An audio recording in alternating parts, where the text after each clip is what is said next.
అందులో అదే ఇంకో పాట చాలా పాపులర్ ఏంటంటే అది అవకాశం నాకు ఇవ్వండి తీసుకొని ఆ పేపర్ తీసుకొని వాళ్ళు వెళ్ళారు. ఈ వారంలో అది రికార్డింగ్ చేసి అమ్మవారికి సమర్పణ చేస్తారు. అలాగే ఎందుకు చెప్తున్నానంటే మాకు ఉండేటువంటి ఒక మిత్ర బృందం, మా గ్రూప్ అనే కంటే మా ఎంత ఒక మిత్ర బృందం చెప్పేది ఇంతమంది అన్ని రకాల స్థాయిలో వాళ్ళు ఉన్నారు కదా. అందులో డాక్టర్లు కూడా ఉన్నారు.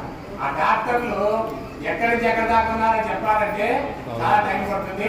అందులో మన భారతదేశంలో ఉండేటువంటి అన్ని రకాల వైద్య పరిశోధనాలయాల్లో ఉండే ప్రముఖ డాక్టర్లు కొంతమంది మా దేవస్థానం గ్రూపులో ఉన్నారు.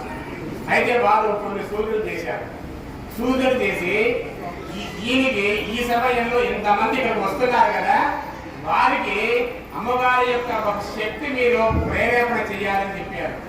అది ఏం చేయాలంటే వారు కొన్ని రకాల మూలికలు దినుసులు చెప్పారు.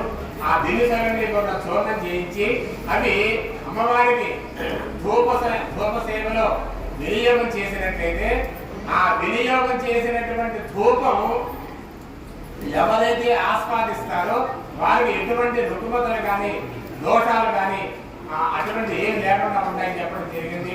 వాటిని సేకరించాము. సేకరించిన ద్రవ్యాలతో ఇప్పుడు అమ్మవారికి ధూపం వేయడం జరుగుతుంది. వాటి యొక్క అవన్నీ పెడతాం. ప్రతి ఒక్కరు కూడా మనసక్రమంలో వచ్చి ఆ కార్యకర్తలు మీ చేతికి ఇస్తారు ఆ ద్రవ్యం. అవి కూడా మీరు కళ్ళకద్దుకొని మీ కుటుంబం ఎప్పుడు కూడా సుఖంగా క్షేమంగా ఉండాలని కోరుతూ ఆ ధూపంలో వేసే నమస్కారం చేసుకోండి. మొట్టమొదట మంగళ వాయిద్యాలతో ధూప సేవ కార్యక్రమం పుష్పాన్ని దీపావళి